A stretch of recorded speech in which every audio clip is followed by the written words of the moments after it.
Masama yung pakiramdam ko. Ang bigat-bigat ng katawan ko palagi. Do you remember moisturize?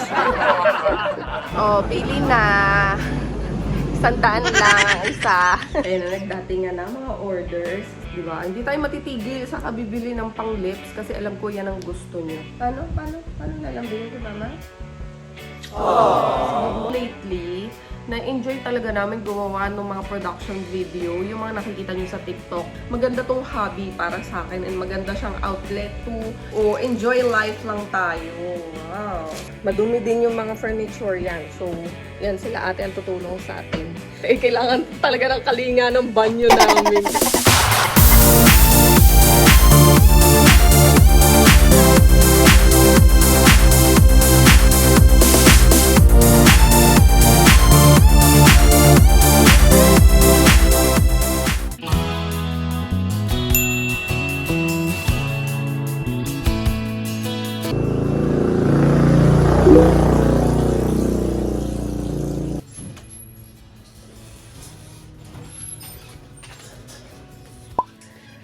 Yes, for the laundry tayo. Ang dami. Ang dami ko ilo-laundry, guys. Kasi nga, hoy, ano yung nalaglag? Hala! Si Bebe! Ikaw, Bailey, ah. Ilang araw kasi ko hindi nakapaglaba, guys. Yung labahin na yan, last week pa yan. Kasi, nagkasakit ako. Actually, hanggang ngayon, meron akong ubot sipon. Sobrang kate ng lalamunan ko. Oh, speaking of, ayan. Sobrang kate ng lalamunan ko. Kaya, hindi ako nakakilos. Ngayon lang din ako nakapag-vlog. Dahil nga, masama yung pakiramdam ko. Ang bigat-bigat ng katawan ko palagi. So, pag kagising ko sa umaga, ihahatid ko si Skylar sa school. Pagbalik dito sa bahay, matutulog ulit ako. Tapos, gigising ako ng mga quarter to 11, minsan 11. Kasi susunduin ko naman si Skylar sa school na 11:30. So, dahil nga natulog ako hanggang tanghali, wala akong nagagawa dito sa bahay. Pagdating ng alas 12 pasado, magdagayak naman ako ng lunch namin. Tapos, saka pala ako makakagawa ng house chores. So, hindi talaga ako nakakapag-vlog, guys, dahil pinapahinga ko ng pinapahinga yung katawan ko. I remember meron pang araw noon na natulog ako hanggang alas 3 ng hapon. Talaga nakiusap ako kay Jet na siya muna ang bahala. Kasi nga, gusto ko ipahinga yung katawan ko. So, yun, okay naman ako ngayon. Meron pa ding ubot sipon. Pero, medyo manageable na. Kaya sabi ko, kailangan na natin kumilos, girl! At tumatambak ng mga gawain natin. So, yan. Take muna ako ng emergency, guys, para sa aking immune. So, hindi ako umiinom ng mga gamot-gamot pag may ugot sipon kasi ayoko masana yung katawan ko na dumidepende sa gamot. Nagbo-boost lang talaga ako ng immune usually pag meron akong ugot sipon. Ayan nga, emergency yun, iniinom ko. So, i-dissolve lang to sa water.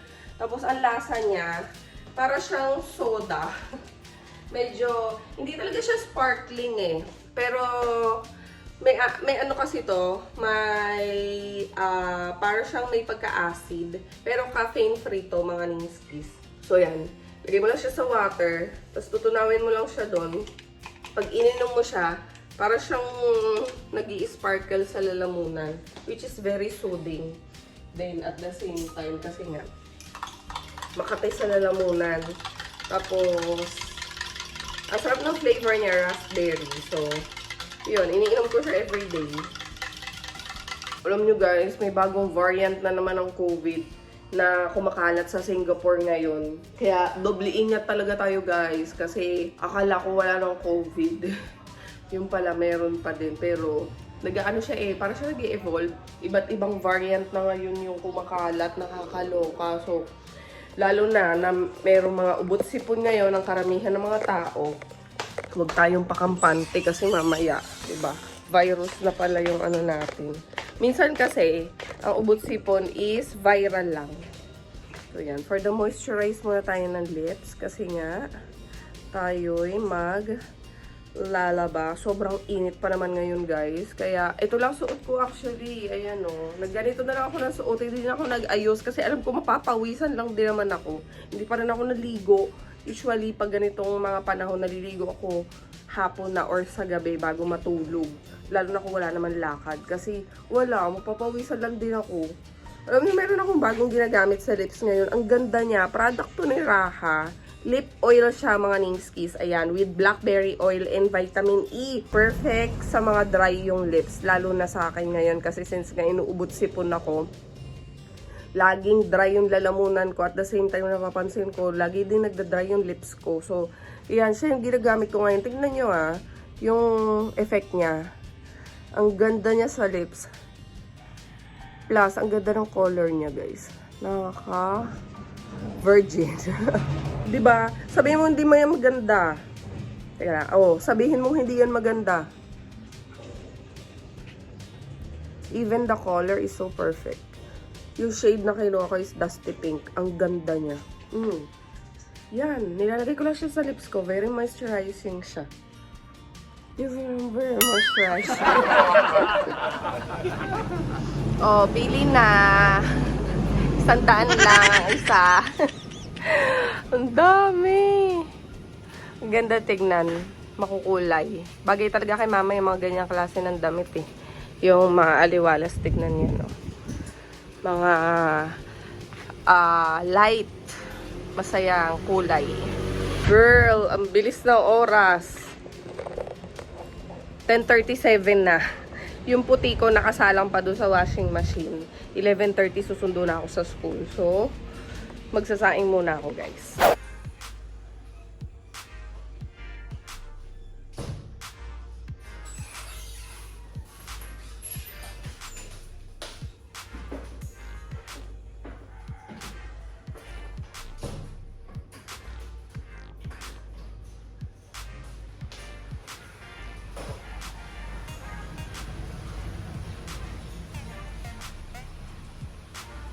Grabe.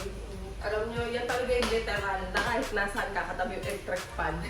Yung ginagawa ko ngayon. Sobrang init. Daming dumating na mga PR. Mga orders sa Shopee. Ayun na, nagdating nga na mga orders. So, bago tayo magsaing, buksan muna natin itong mga to. Very excited kasi ito, guys. Dami ko kasi mga bagong na-discover na mga makeup products sa Shopee na very affordable. So, sinusubukan ko kung effective din ba sila. Kasi, syempre, no, hindi naman porke mura, pangit na yung quality. Meron talaga, mura na, pero pakak din. Kumbaga, laban din ang quality. Maganda din. Kasi most naman ng mga makeup products is made in China. Nire-rebrand lang yan, guys. Ang mostly manufacturers sa mga imported brands is China. Ayan, umorder ako ng mga bagong makeup products. So, ito, susubukan ko yung translucent powder ni Pink Flash. Ayan, try natin. Tapos, mga bagong lip products. Diba? Hindi tayo matitigil sa kabibili ng pang lips kasi alam ko yan ang gusto nyo. Lip oil moisturizing lipstick din to. So, after ng water tint, usong-uso naman ngayon ang mga lip oil. Kita nyo guys, yung lipstick, lip oil na nilagay natin kanina, hindi na siya ganun ka-shine, 'di ba? Pero, hindi pa rin siya nagda-dry sa lips. 'Di ba? Plump pa din yung lips natin and very soft lang siya. Super lightweight niya kasi pula kasuot. So, yan. Meron tayong mga bagong products. So, ito pa. Muntik ko na naman mahiwa. Girl! So, ito naman ay mga hala, ang dami. Girl! Makeup primer. Ang dami. Primer. Beauty blender. Tapos, ayan, mga concealers, foundation, tama ba? Foundation to. Lasting liquid matte foundation. So, yan, mga Pink Flash, yung brand nila, kasi recently yan yung mga na-enjoy ko mo. Hi, Cloudy, good morning! Good morning! Ano gusto mo? Gusto mo ng water? Opo. Morning ka muna kay mama. Paano lalambingin si mama? Oh, good morning. Yung kiss dito. Paano yung kiss dito? Gusto ko inaamoy-amoy. Good morning ka din sa kanila. Good morning. Huwag mo lang tanggain. I-straw naman yan. Yung in-order. Si Jet. Uy. Hello. Saan ito? It's a snake. It's a snake. Ano pa yung nag-order ni Jet? Di ko maintindihan ko saan inilalagay. Meron pa isa. Hi, Mama. Oh, sige, gawa ka maraming bahay, okay? Meron na naman kami mga bagong accessories. Guys. Gagawa kasi kami ng ano. Ay, oh, sige, wait lang. Gagawa kasi kami ng bagong video. So, ito na naman. Napapalaban na naman tayo, guys. Kasi, alam nyo, lately, na-enjoy talaga namin gumawa ng mga production video. Yung mga nakikita nyo sa TikTok. Diba, unang-una nag-trend yung Ahsoka. Sumunod yung Piliin Mo ang Pilipinas.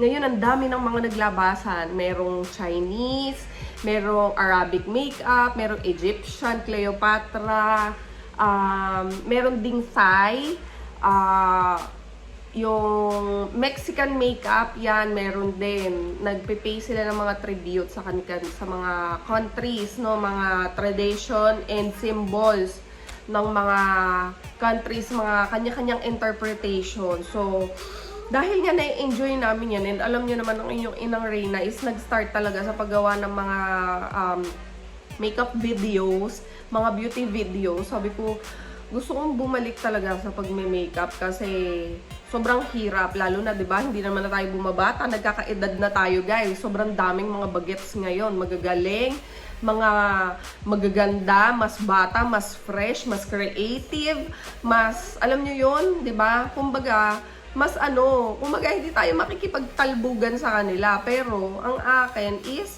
that is what I love to do.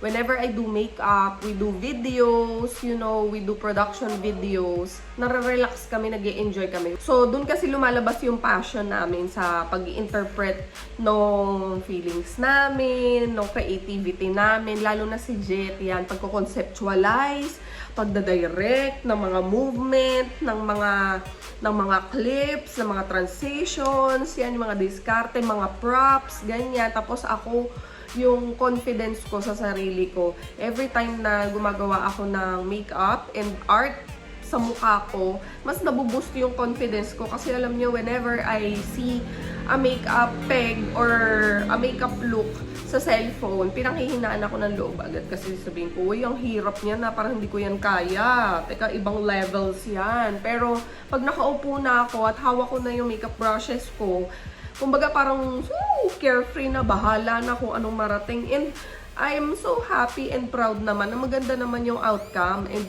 kinakalabasan ng mga ginagawa kong makeup sa sarili ko. So, sabi ko maganda tong hobby para sa akin and maganda siyang outlet to, you know, express my feelings, build my confidence, and enjoy everything that we do. Especially, di ba, hilig naman talaga namin gumagawa ng mga makeup videos, saka mga video, yan. Mga video na yan, di ba? So, enjoy life lang tayo. Wow. So, ito na nga. Meron na tayo.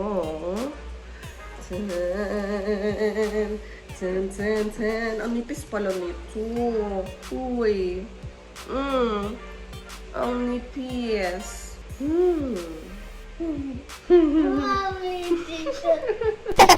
Wala nyo kung anong susunod natin gagawin. Diba? Kadadaldal natin. Alas 11 na, hindi pa ako nakapagsaing. Diba? Mapaghahalata mo naman talaga ako na na-enjoy kong ginagawa. Mag-video na mag-video. Grabe, sobrang init. Buksan mo. Baby, nakasarado yata yung door. Ayan. Sarado ko yung pintuan ko, nakabukas.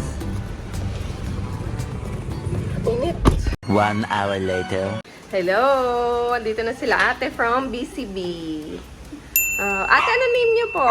Linda po. Ate Linda. Helena. Ate Helena. Ate Sky. Ate Sky.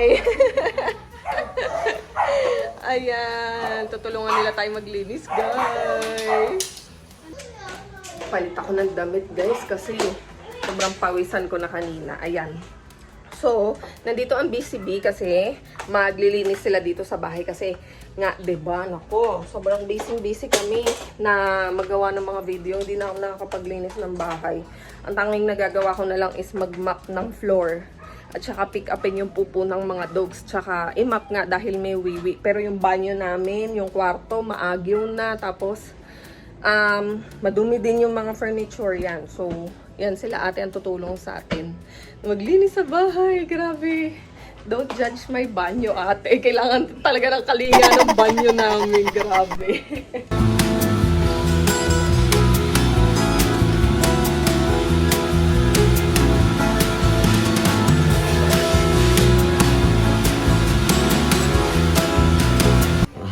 Sasabayin ko maglinis sila ate. Kasi guys, dahil nga active na ako nagbe-makeup ngayon, gumagawa ng mga beauty videos, yung mga makeup tools ko, tsaka mga makeup products, nandun lahat sa baba, sa kainan namin.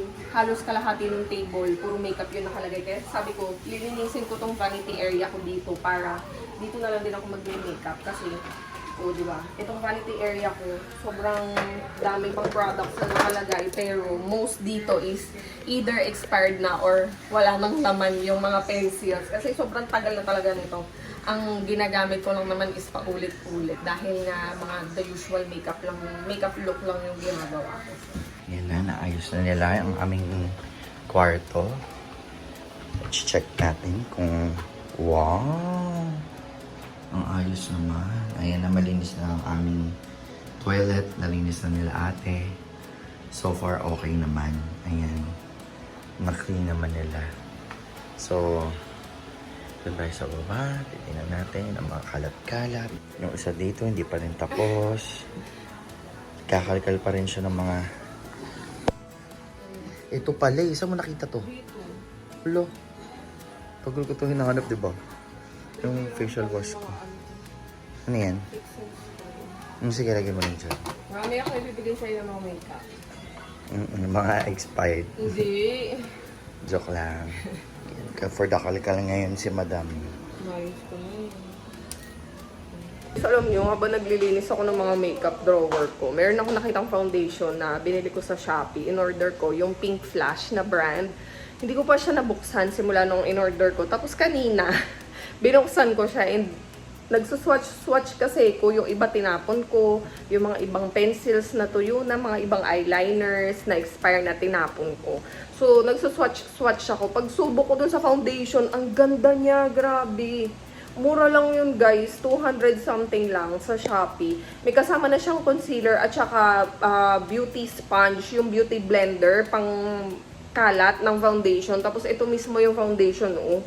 Guys, ang ganda niya. Ang lakas niya maka-glass skin. Diba?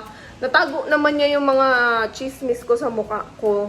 Although, medyo aninag pa rin. Pero, hadalian lang kasi yan. Sinwatch ko lang talaga siya. Tapos, a little goes a long way sa kanya. Kinalat ko na lang kasi sayang eh. Kaya, medyo visible pa yung mga tigidig sa mukha ko. Pero, ang ganda ng effect niya, oh, diba? Lakas niya maka-glass skin yan. Mamaya ipakita ko sa inyo. Magluluto muna ako, guys. Tapos na maglinis yung BCB. Sobrang laki nung naitulong nila sa akin dito sa bahay. Kasi nga, diba, sobrang busy namin. Yung banyo, yung mga kwarto, nag-agyo sila, nagpunas sila ng mga dingding, ng mga furnitures. Nagwalis, nag-vacuum, nag-mop, nag-disinfect pa sila. Sobrang maraming salamat sa BCB. Yan kila ate dun sa dalawang ate na tumulong sa akin kanina dito sa paglilinis sa bahay. Pwede nyo silang kontakin guys. Meron silang Instagram and Facebook account. Okay, pumupunta talaga sila sa mga bahay-bahay. Meron silang kanya-kanyang team na pumupunta sa mga bahay-bahay para maglinis. No, so pwede nyo silang kontakin, especially kung nangangailangan kayo ng tulong. Alam nyo, the best yan pag may darating kayong bisita, last minute na bisita. Tapos wala na kayong time makapaglinis, kontakin nyo sila. Yan, lagay ko na lang din yung details nila dito sa screen. Ayan na, malinis na yung bahay ha. I-maintain nyo ha, please. Hindi ko po yung mapapromise. Ohoy, baka naman girl. Mayos ka. Just then. Okay guys, so matutulog na tayo kasi ano na rin, anong oras na rin, no? So kailangan na natin magpahinga. For today's video, grabe haggard na ako dahil antok na, pagod na. Ang daming gagawin, tapos pupunta pa kami ng Tagaytay para doon sa tournament ni Sky. So, good night everybody and we'll see you again on the next video.